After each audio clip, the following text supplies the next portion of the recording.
se ven con claridad. Perfecto. En países desarrollados funcionan y atenúan muchísimo el problema, ¿ya? De tal manera que el manejo es mm, ocasional, digamos. Pero en nuestro país o en países como el nuestro, las medidas preventivas no llegan a funcionar, porque la gente no entiende mucho de lo que es ecología, medio ambiente, no entiende el concepto de la prevención y tampoco existen políticas muy drásticas de eh, uso de la tierra, uso adecuado de la tierra, eh, el uso indiscriminado de pesticidas a veces prohibidos fuera de este país, acá son permitidos.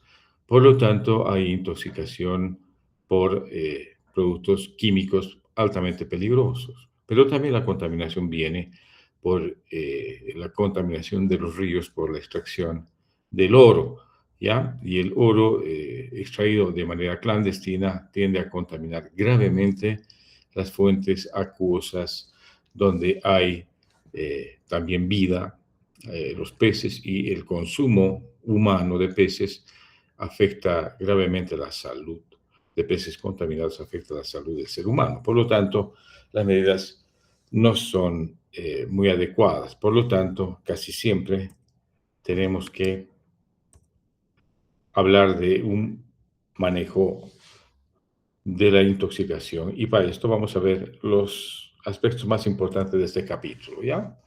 Entonces, el manejo del paciente intoxicado, hay un mnemotécnico que es el ABCD, ¿ya? Esto funciona tanto para atención prehospitalaria, en soporte vital, ustedes saben, pero también en el manejo de la toxicología, digamos, ¿ya? Es decir, A significa vía aérea, B significa respiración, C circulación y D significa dextrosa, ¿ya?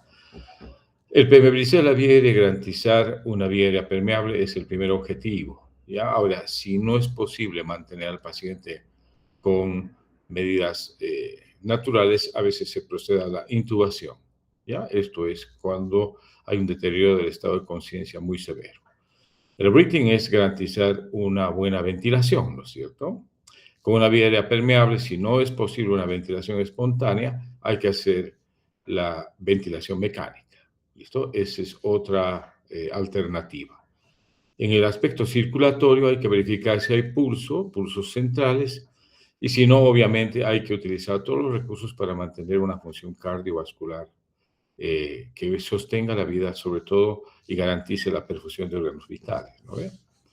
Y finalmente, D significa administrar dextrosa.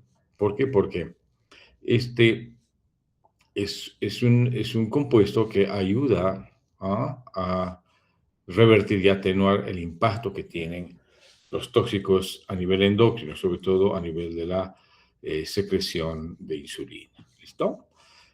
También en la parte, digamos, de administración parenteral de compuestos se contempla la administración de antígenos, ¿no es cierto? O antídotos llamados como la naloxona, que es un eh, antiopioide, ¿no? Que revierte la depresión respiratoria, y también el flumazenil, que a veces revierte las intoxicaciones severas por benzodiazepinas, ¿ya?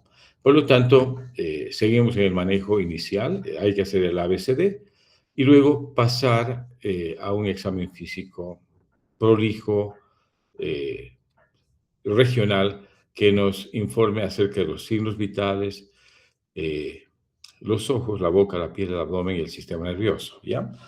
Esto nos da la pauta, digamos, de ver qué signos y síntomas son los que caracterizan a determinados tipos de intoxicaciones, y es posible reconocer de manera clínica, ¿ya? Eh, Hay que considerar en el manejo inicial del paciente intoxicado la toxicocinética y la toxicodinámica de los compuestos altamente peligrosos, ¿ya? La toxicocinética, que estudia, digamos, la absorción, la distribución, la expresión y el metabolismo de toxinas, ¿ya? Y la toxicodinámica es el estudio del mecanismo de acción por el cual estos son perjudiciales o letales en el ser humano, ¿ya? Entonces, en general, cuando uno evalúa la toxicodinamia, ahí se establece o se responde la pregunta de cómo muere un paciente intoxicado, ¿ya? En general depende mucho del tóxico, pero fíjate, cuando hay intoxicación por estimulantes potentes como la efedrina, anfetaminas, cocaína, que son agonistas adrenérgicos o agonistas adrenérgicos directos e indirectos, hay taquicardia ventricular, fibrilación y obviamente esta arritmia puede llevar al paro cardiorrespiratorio, ¿ya? Lo mismo pasa con los digitálicos, que son compuestos que se utilizan para insuficiencia cardíaca, son agentes que mejoran la función cardíaca, pero la intoxicación digitálica puede llevar también a la instalación de arritmias letales, ¿ya? Lo mismo la teofilina, que hemos visto que es un fármaco que es un inhibidor de la fosfodiesterasa que tiene un efecto broncodilatador, pero tiene un margen terapéutico, un margen de seguridad muy estrecho y puede causar graves intoxicaciones. Es por eso que cada vez se lo utiliza menos, ¿ya? Ahora, esto es en cuanto a intoxicaciones por algunos compuestos. Ahora, hay otro tipo de presentación de la toxicidad y son las convulsiones, la hiperactividad muscular y la rigidez. Esto puede ser provocado por fármacos que producen toxicidad y que incluyen antidepresivos, la isoniazida, la difenhidramina, la cocaína y las anfetaminas, ¿ya? Estos pueden producir la muerte. ¿Estamos? En el caso del paracetamol, que es un compuesto que es un antipirético muy utilizado, puede haber toxicidad hepática muy importante, con necrosis y obviamente puede llevar a la muerte en 48 a 72 horas si no se hace un tratamiento oportuno, ¿ya? Entonces, si ustedes se fijan, hay cuadros clínicos que se pueden reconocer y que nos pueden dar pautas de intoxicación por determinados compuestos, solo sabiendo la toxicodinamia, ¿ya? Y deduciendo a través del cuadro la probable intoxicación que el paciente está sufriendo, ¿ya? Entonces, eh, ¿qué hay que hacer para hacer un buen diagnóstico, ¿no? Además de nosotros hacer el ABCD, hay que hacer un examen físico prolijo para detectar signos y síntomas y además hay que eh, acudir a estudios por imagen, a veces las radiografías y procedimientos de laboratorio, ¿no?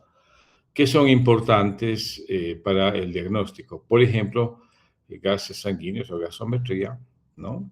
Los ionogramas, que son importantes, pruebas de función renal, la osmolaridad sérica, electrocardiogramas, radiografía de tórax, a veces tomografía de tórax o radiografías y tomografías de cráneo, son importantes. ¿Listo?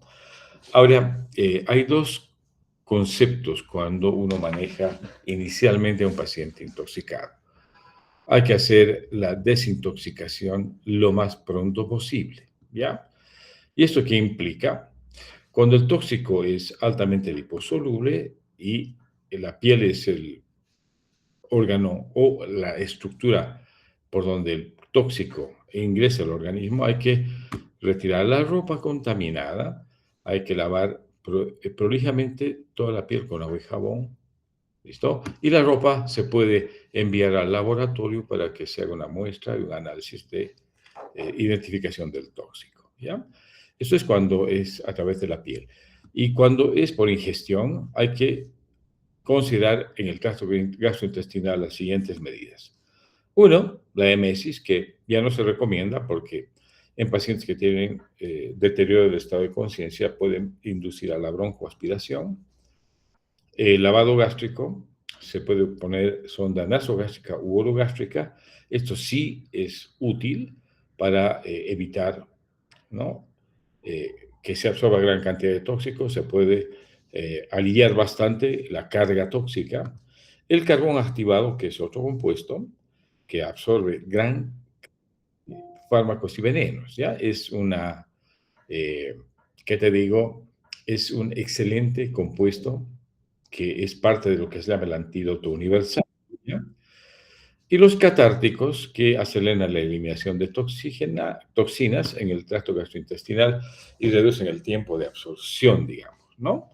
Entonces, estas son las medidas de desintoxicación más importantes en el manejo inicial, ¿ya?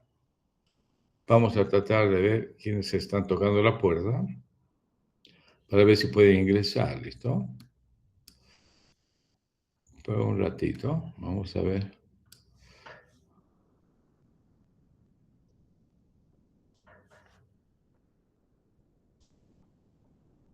Bueno, ya.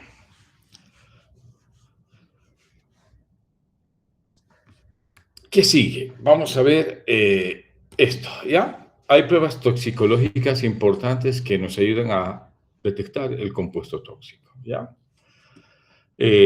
Hay muestras rápidas, por ejemplo, de orina, donde muy, si bien son muy precisas, pero es para pocas clases de medicamentos, ¿ya?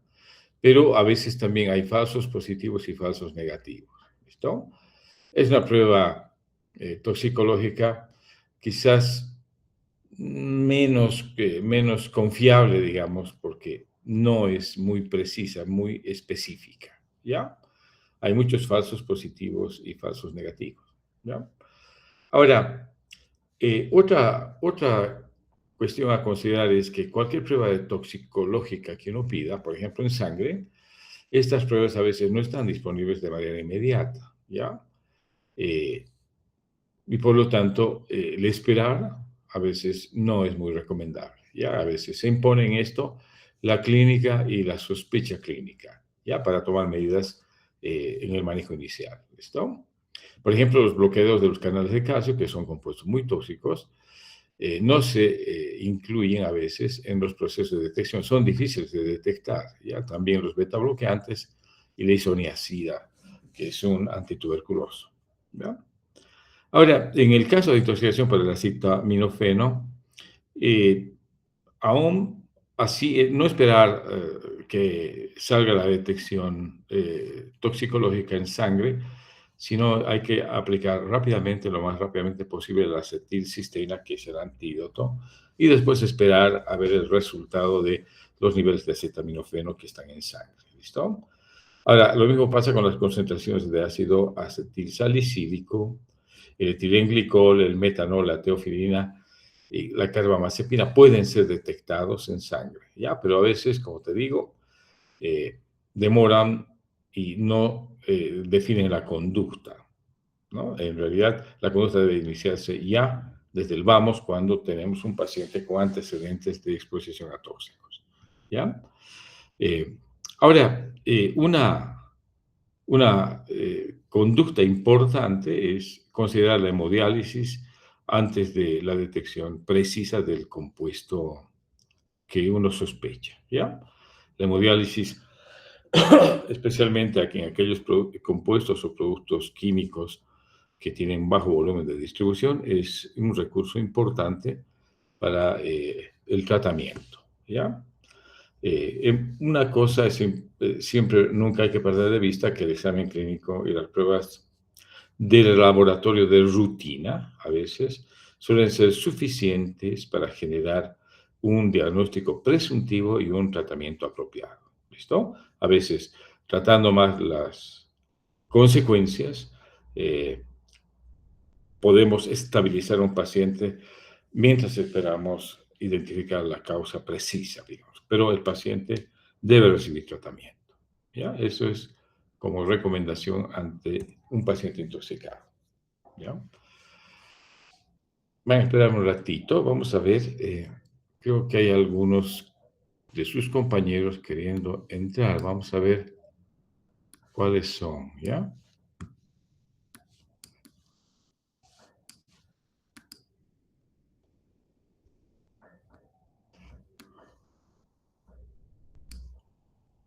De hemodiálisis como un recurso importante en el tratamiento.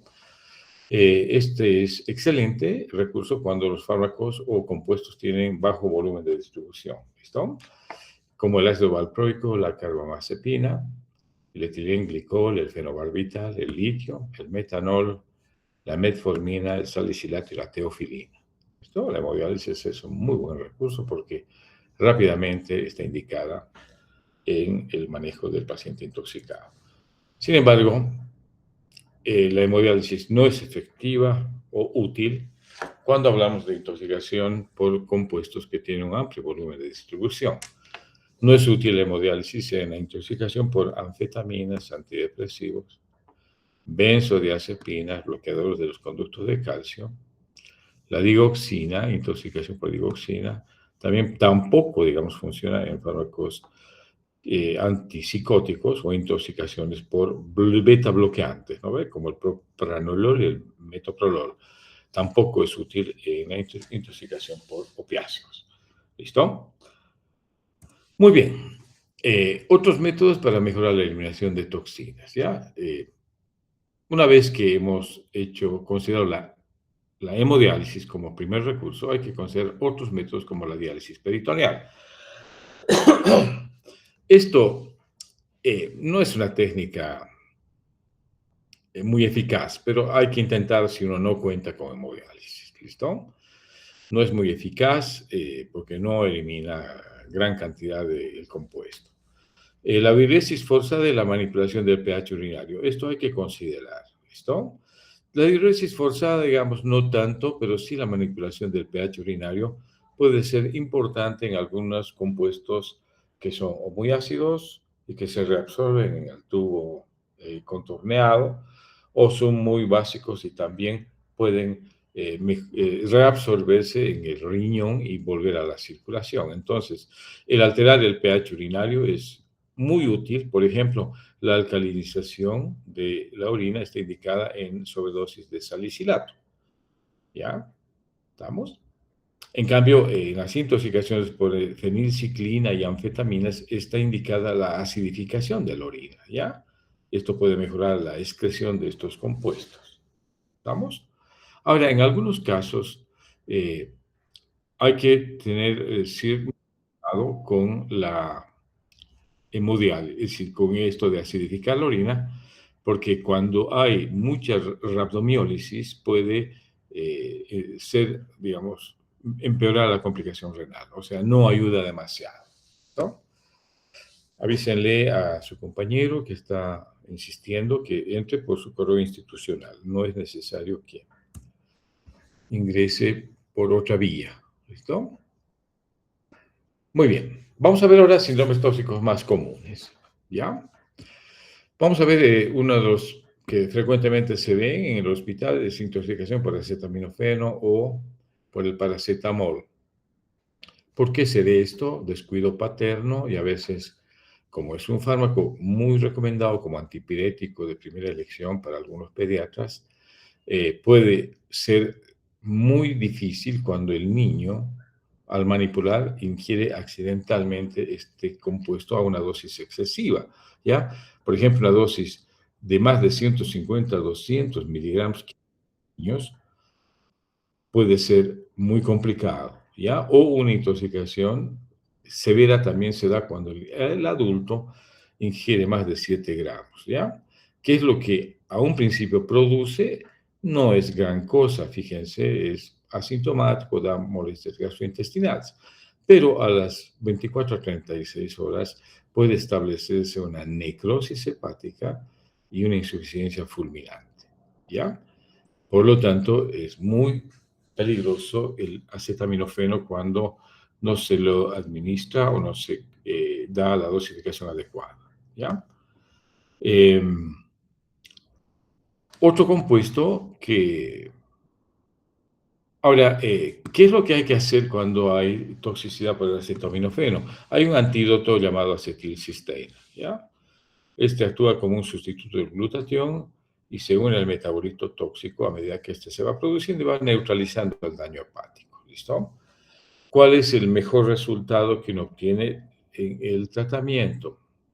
Es dar el acetaminofeno, perdón, la acetilcisteína dentro de las 8 a 10 primeras horas posteriores a la sobredosis. ¿Ya? Ese es el recurso temporal más importante cuando consideramos el uso de acetilcisteína como antídoto, ¿ya? Vamos a ir a otro síndrome tóxico que es por ácido acetilsalicílico por aspirina, ¿ya? Es una causa menos frecuente en niños, pero es muy severa cuando se presenta, ¿ya? El primer signo de toxicidad cuando se ingiere el ácido acetilsalicílico es la hiperventilación y la alcalosis respiratoria, ¿ya? ¿Verdad? Luego se establece acidosis metabólica y hay un aumento de la brecha aniónica, ¿listo? Y hay gran acumulación de lactato, ¿listo? Para, ¿no? Y como compensación a esto, el riñón excreta gran cantidad de bicarbonato, esto para compensar la alcalosis respiratoria, ¿estamos? ¿Qué se hace en estos casos? Primero, yo les digo, siempre hay que pensar en la desintoxicación, ¿no ve? Se puede hacer lavado gástrico, administrar carbón activado e inclusive se indica la irrigación intestinal total, ¿no? Con una sonda nasoentérica, ¿ya? Hay que hacer una hidratación vigorosa para reemplazar pérdidas, ¿no ve? Y administrar bicarbonato de sodio. Esa es la primera medida efectiva, digamos, ¿ya? Esta alcaliniza la orina, perdón, y promueve la eliminación del salicilato, ¿ya? Ahora, en algunos casos de intoxicación muy grave, además del bicarbonato de sodio, hay que realizar una hemodiálisis de emergencia, ¿ya? Este es un recurso que elimina el salicilato con rapidez y otra cosa importante de pensar es restaurar el equilibrio ácido básico, ¿no? Manejar el medio interno de manera prolija con fluidos, ¿no? Una hidratación con una guía del ionograma y también de la gasometría. ¿Estamos? Ese es el manejo más recomendable, digamos, en la intoxicación por salicilato o ácido acetilsalicílico. Muy bien, seguimos. Puede haber intoxicación por anfetaminas y es un síndrome muy, muy complicado, ¿ya? Las anfetaminas vienen en diferentes formas, ¿ya? Viene la metanfetamina, como drogas recreativas, tiene estos nombres, el crack y el cristal. Hay otra anfetamina que es muy popular, sobre todo en Europa, que es la metildioximetanfetamina, que es el éxtasis, ¿ya? Y también la anfetamina viene combinada con la cocaína y a veces ¿no? Viene con nombre de crack, ¿listo? Esto es en el aspecto de drogadicción, pero también en la farmacia existen, pues, todos los que son agonistas indirectos de eh, adrenérgicos, vienen como pseudoefedrina y efedrina, que quizás son, ustedes saben, eh, agonistas indirectos o agonistas mixtos que tienen graves consecuencias cuando hay intoxicación, ¿ya? Ahora, a menudo esto es más peligroso todavía porque la cafeína está incluida a veces en estos productos farmacéuticos, ¿ya? Entonces, porque a veces se le llama potenciador metabólico o quemadores de grasa, ¿no ve? Cuando te dan estas tabletas para bajar de peso, ¿listo? También con finalidad de doping. Ustedes saben que en el deporte existe el doping, ¿ya? Eh, Son productos químicos que obviamente causan graves daños, ¿ya? Y vamos a ver cuáles son, ¿ya? Los efectos de estos estimulantes son euforia, vigilia, sensación de poder y bienestar, ¿no? Los jóvenes experimentan a un principio esta situación y por lo tanto se hacen adictos, ¿ya? Pero ¿qué pasa a medida que va pasando el tiempo? Necesitan más dosis para obtener o buscar el mismo efecto y empiezan a manejar ya sobredosis, ¿ya? Y aquí ya hay otro cuadro clínico, ¿no? Que se caracteriza por inquietud, agitación, hipertensión, taquicardia. A veces hay convulsiones, ¿no? Con hipertermia y a veces estas convulsiones producen rhabdomiólisis. ¿Estamos? Lo peligroso de esto son las convulsiones y la hipertermia, ¿ya? Estas deben ser tratadas de manera inmediata, ¿ya? ¿Qué hay que hacer en caso de intoxicación con este cuadro clínico de convulsiones y hipertermia? ¿Ya? Hay que dar medidas generales, hay que administrar benzodiazepinas como el lorazepam para las convulsiones y obviamente hay que bajar la temperatura, ¿no? Por medios físicos, que es quizás el medio más eficaz. ¿Listo? ¿Ya? Ahora, cuando se establece parálisis neuromuscular, se puede manejar la intoxicación con el becuronio, ¿ya? Porque este suprime la actividad muscular, es decir, como hay convulsiones y esto puede ocasionar rabdomiólisis, el becuronio produce una parálisis que suprime la actividad muscular y evita la producción de mioglobinuria, que es nefrotóxica, ustedes saben. Muy bien, estas son las anfetaminas y estimulantes. ¿Con qué frecuencia se ve esto? Les digo, eh, no tanto en hospitales de tercer nivel. A veces los pacientes no llegan a los hospitales de tercer nivel, sino se en hospitales de segundo nivel y a veces no se reconoce muy bien eh, bueno, la toxicidad y la causa, digamos, no se identifica con facilidad, ¿no? Y cuando se deriva al paciente a veces ya es demasiado tarde porque no llegan a ser atendidos en hospitales de tercer nivel, ¿ya? Muy bien, seguimos. ¿Hay agentes anticolinérgicos? Sí, ustedes saben de que no solamente los compuestos que hemos descrito como anticolinérgicos tienen efecto anticolinérgico, sino hay otros fármacos como los antihistamínicos y los antidepresivos tricíclicos que tienen efectos anticolinérgicos y también los alfa bloqueadores, ¿listo?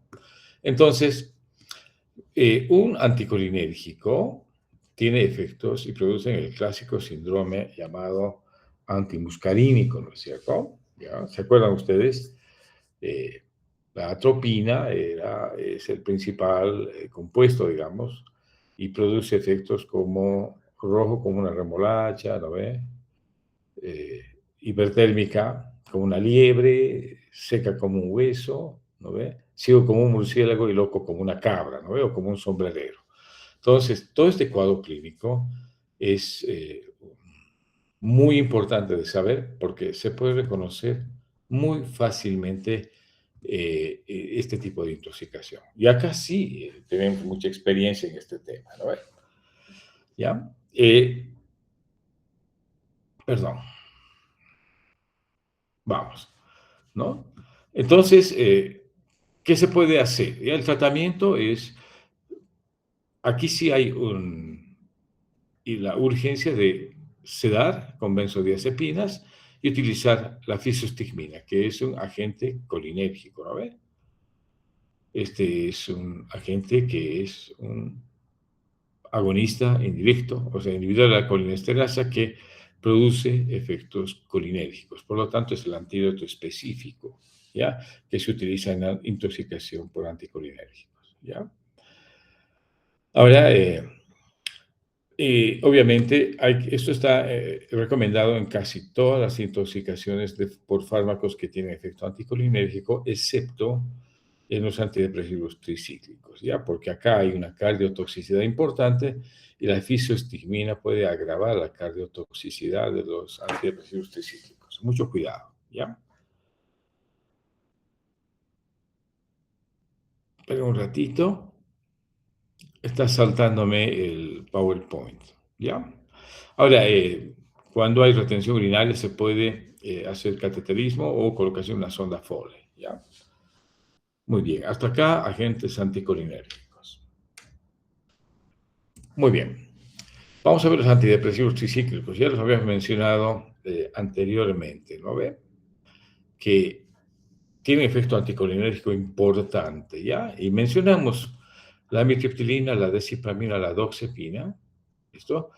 Que cuando se ingieren en más de un gramo, por ejemplo, de un tricíclico, más de un gramo, se considera potencialmente letal. ¿Ya? La toxicidad, como tienen gran efecto antagonista o anticolinérgico, hay taquicardia, pupilas dilatadas, sequedad de boca. ¿Listo?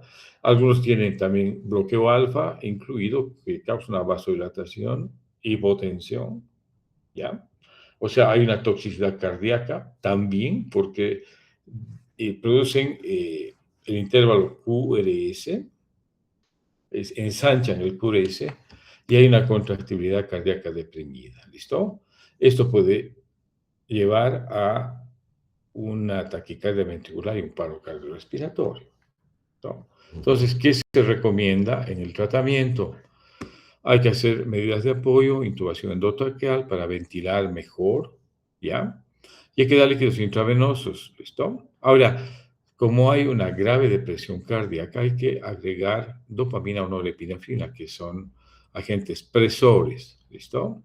Y obviamente el antídoto ideal para atenuar la toxicidad cardíaca por estos antidepresivos es el bicarbonato de sodio, ¿listo? Este proporciona un rápido incremento del sodio que ayuda a superar el bloqueo del canal de sodio, ¿ya? Porque hay una depresión por una contractibilidad cardíaca que está deprimida, por lo tanto, y esto es por una disminución, un bloqueo de los canales de sodio.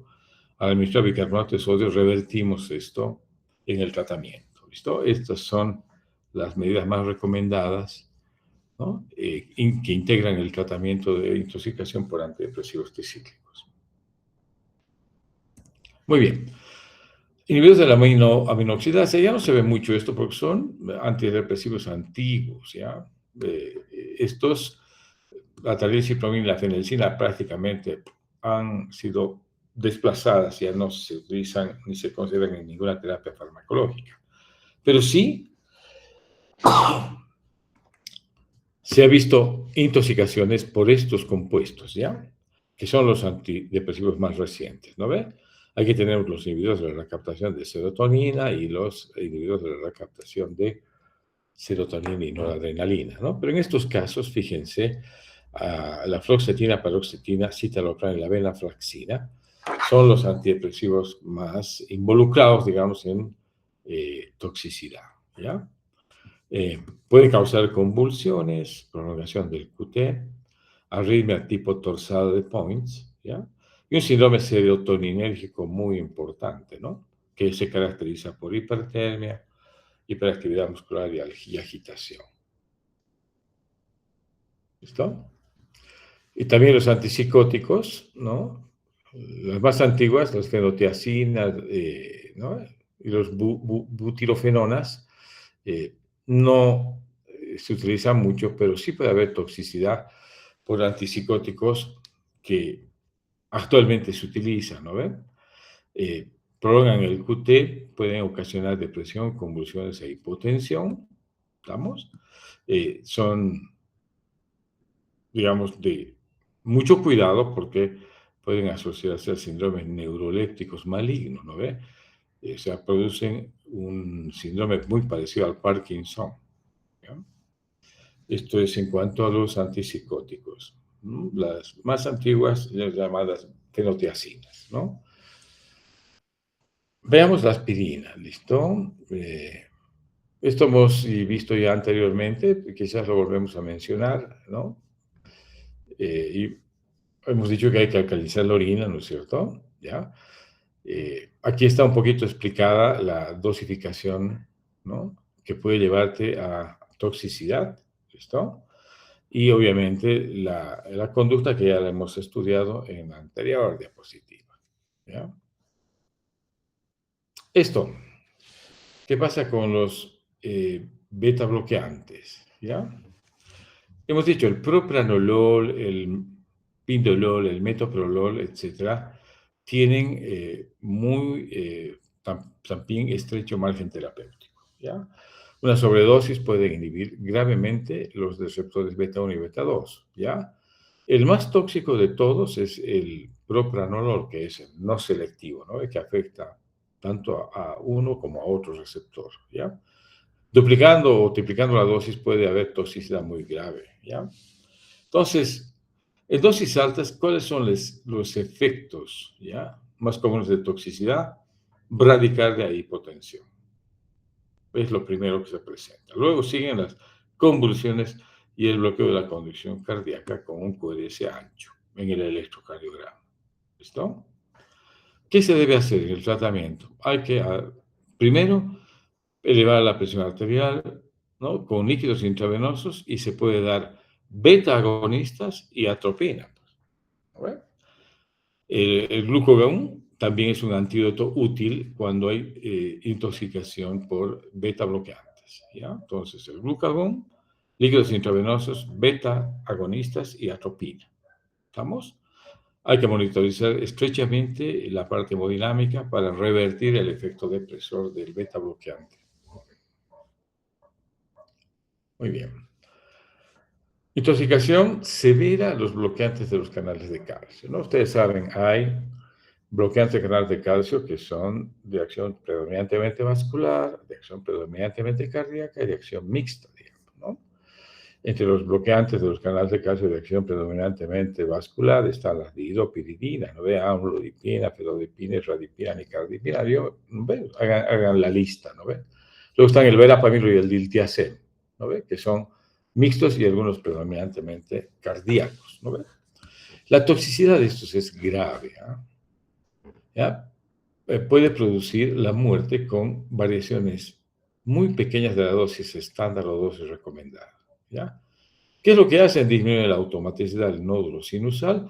Hay una conducción lenta en el nodo auriculoventricular. Por lo tanto, reducen gravemente el gasto cardíaco y la presión arterial, ¿ya? Sobre todo la nifedipina y derivados, ¿ya? Eh, Fíjate que hay que hacer, primero, irrigación intestinal completa para evitar, digamos, la absorción de todo lo que se ingirió. Luego, administrar calcio intravenoso, ¿ya? Dosis recomendada es de 2 a 10 gramos.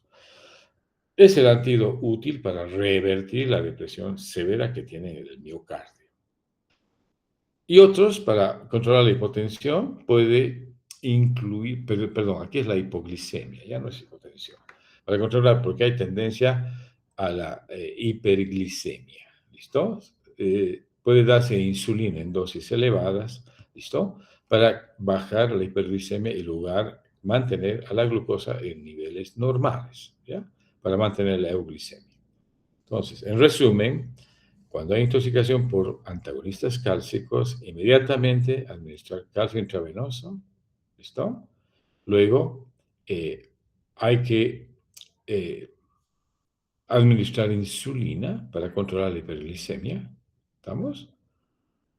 Y también, digamos, hay que monitorizar muy bien la función hemodinámica, porque estos fármacos bloqueantes de los canales de calcio son antiarrítmicos muy importantes y son también fármacos que se utilizan en la insuficiencia cardíaca, ustedes saben, ¿no? Muy bien. El antídoto más importante es el calcio intravenoso. Seguimos. El monóxido de carbono y gases tóxicos, esto ya hemos visto a un principio, no hay gran misterio, digamos. Lo que hay que hacer es oxígeno hiperbárico, primero retirar al paciente del medio donde existe abundante gas, luego administrar oxígeno a alta presión y vigilar los signos vitales, ¿no ve? Eso es. Esto es importante, ya hablar de inhibidores de la colinesterasa, que son, la mayor parte, son causa de envenenamiento grave en el Valle Alto, Valle Bajo de Cochabamba, ¿ya? Esto produce estimulación excesiva de los receptores muscarínicos y puede haber todo el cuadro clínico que vemos nosotros, ¿no? El dumbbells, ¿no ve? Hay diaforesis profusa, hay miosis profunda, hay broncoconstricción y hipersecreción bronquial, ¿sí? Hay temblores y calambres musculares por el tema nicotínico, hay aumento del peristaltismo intestinal, hay diuresis espontánea, relajación de esfínteres, hay convulsiones y coma. ¿Estamos? Entonces, ¿qué se hace? Se reconoce fácilmente la intoxicación, pero lo que es difícil es establecer un tratamiento a veces oportuno, ¿no ven?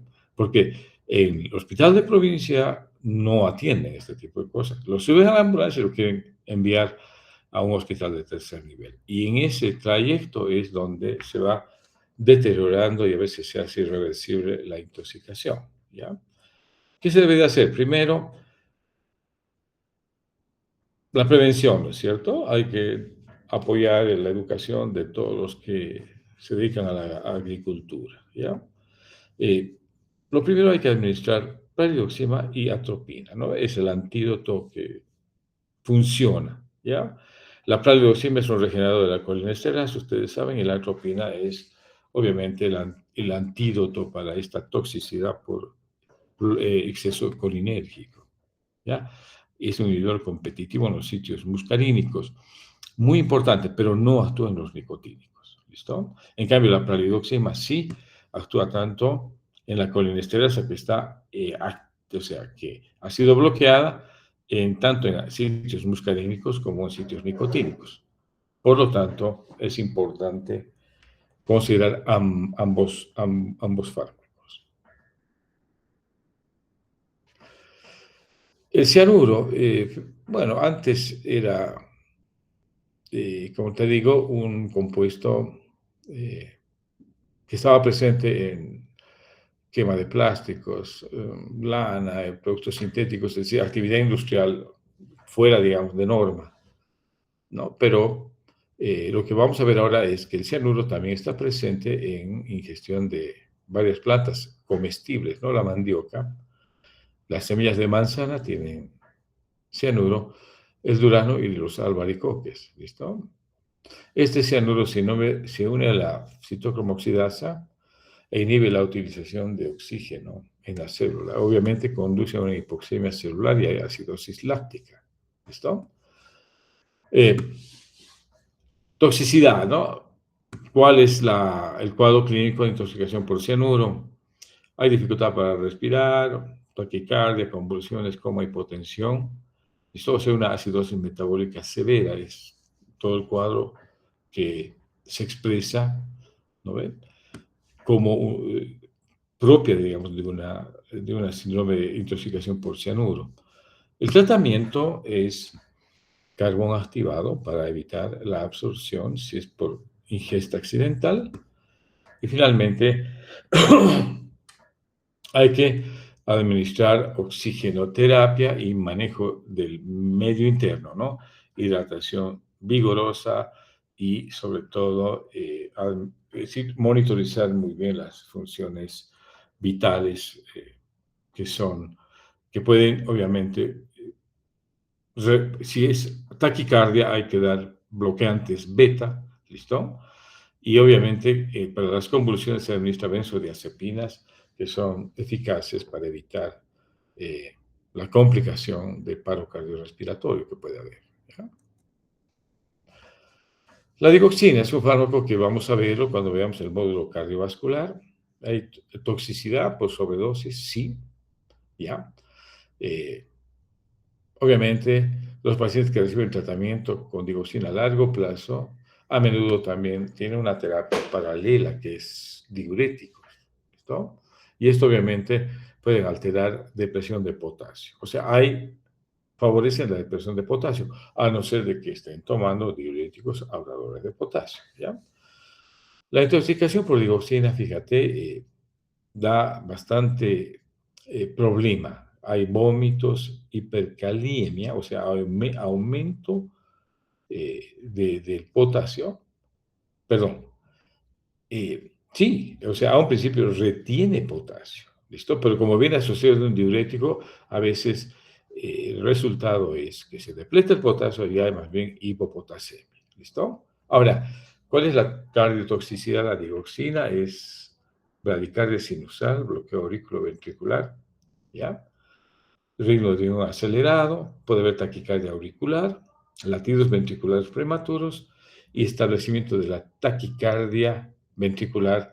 Y esto es una arritmia severa, ¿no es cierto? El tratamiento, a un principio hay que hacer atención general, ¿no? Hidratar el ABCD que les dije y administrar atropina. ¿Ya? Esto es para revertir la bradicardia o el bloqueo auriculoventricular. Pero lo más importante es el uso de anticuerpos antidigoxina, que deben administrarse por vía intravenosa. ¿Ya? Este es un fármaco necesario en la intoxicación por digoxina. Anticuerpos antidigoxina. Aquí, la verdad, desconozco si en los servicios de emergencia existe este compuesto, ¿ya? El cianuro ya lo hemos visto, la digoxina. Esto de etanol, ya, estamos terminando. Los borrachos están por todos lados, ¿no es cierto? Ustedes van a ver en la semana médica, hay bastante de esto, ¿no ven? Eh, pero obviamente cuando se toma con medida, puede ser una bebida recreativa, digamos, ¿no? Pero cuando se excede, puedes llegar a tener síntomas de intoxicación, ¿ya?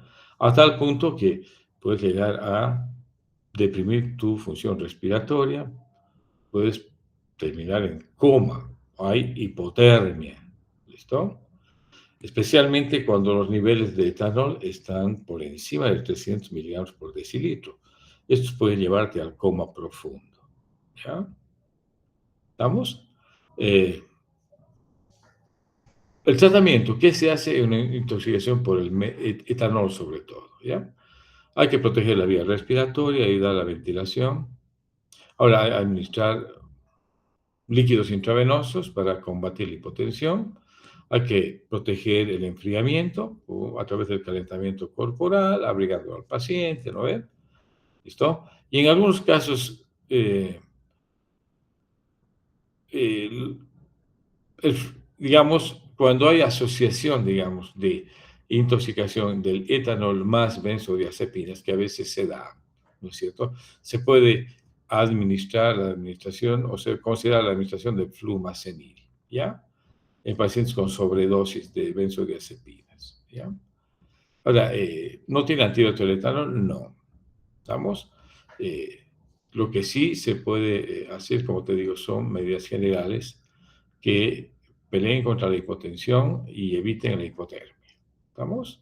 Y obviamente una adecuada hidratación también es importante. ¿Ya? Eh, aquí está el metanol y el etilenglicol. Fíjate, estos son potentes depresores del sistema nervioso central. ¿Ya? Eh, sobre todo, eh, inicialmente el paciente parece borracho, pero después de varias horas empieza a tener acidosis metabólica y empieza a hiperventilar, obviamente con una alteración severa del estado mental, ¿ya? Puede llegar a tener alteraciones visuales, inclusive se produce ceguera. ¿Y qué se recomienda cuando hay intoxicación por estos compuestos? El fomepizol es el primer fármaco a ser considerado, ¿ya? Y también el etanol, ¿ah? El alcohol etílico también es un antídoto eficaz, ¿ya? Pero como te digo, hay que manejar esto con bastante monitoreo. ¿Listo? Muy bien. Vamos a ver intoxicación por hierro. Ustedes saben de que hay necesidad de utilizar hierro cuando hay anemia ferropénica, ¿no ve? ¿Ya? Es muy recomendado, sobre todo en el embarazo y en estados, ¿no?, de gente que tiene riesgo aumentado, ¿no es cierto? Adolescentes, gente que tiene pérdidas sanguíneas constantes, a veces hacen anemia hipocrómica y microcítica, ¿ya?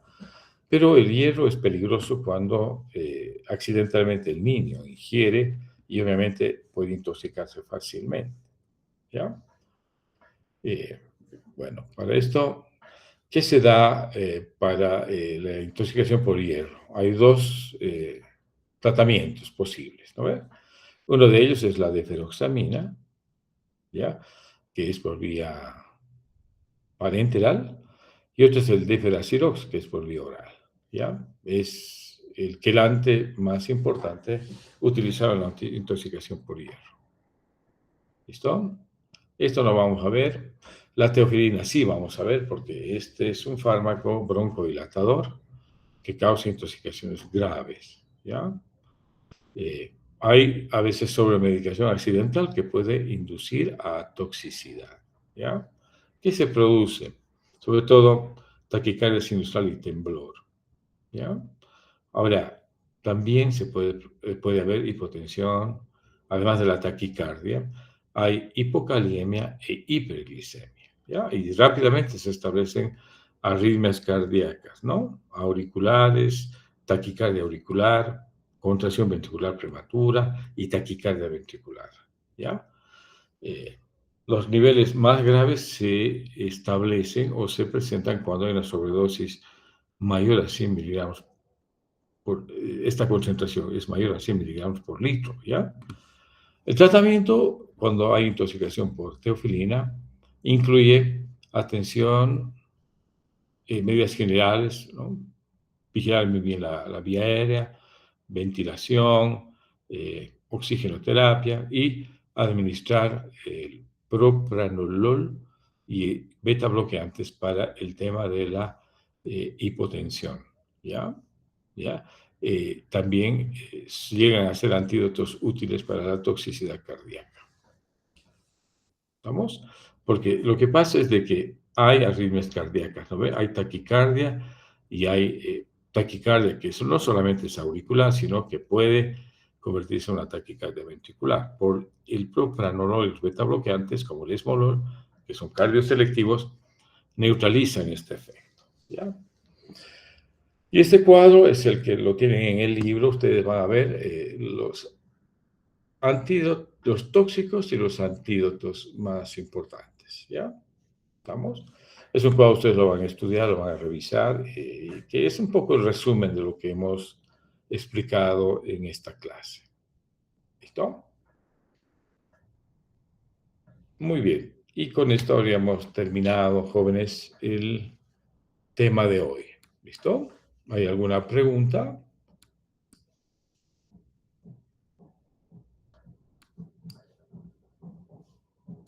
¿O algún comentario? No sé si están todavía ahí, avísenme, ¿ah? No los veo, ¿ah? Bueno, Aide, gracias Diego, gracias Guara, Diego, Franz. Bueno, veo algunos nombres, ¿no ven?